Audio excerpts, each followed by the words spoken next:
প্রিয় নবী হজরত মুহাম্মদ সাল্লাল্লাহু আলাইহি ওয়াসাল্লামের জীবনের প্রতিটি অধ্যায়ই আমাদের জন্য শিক্ষা ও আবেগের।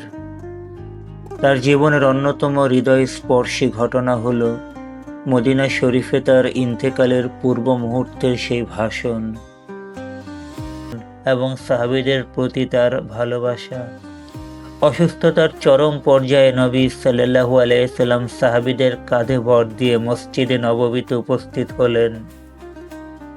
তিনি সাহাবীদের উদ্দেশ্যে বললেন, হে আমার প্রিয় সাহাবীবৃন্দ, আমি যদি তোমাদের কাউকে আঘাত করে থাকি, তবে এই যে আমার পিঠ, তোমরা তার বদলা নাও।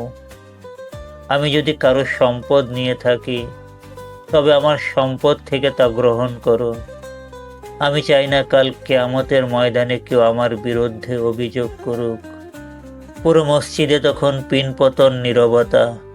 কান্নায় ভেঙে পড়লেন উপস্থিত সাহাবীগণ। এমন সময় এক ব্যক্তি দাঁড়িয়ে বললেন, হে আল্লাহর রাসূল, এক যুদ্ধে আপনার চাবুকের আঘাত ভুলবশত আমার গায়ে লেগেছিল। আমি আজ তার বদলা নিতে চাই।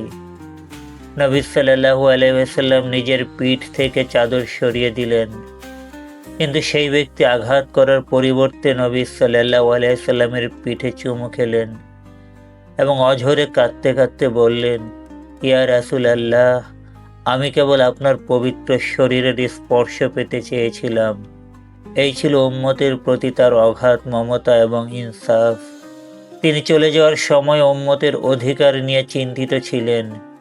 এই হাদিস ও ঘটনার বিবরণ শুনলে আজও মুমিনের চোখ অশ্রুসিক্ত হয়ে ওঠে।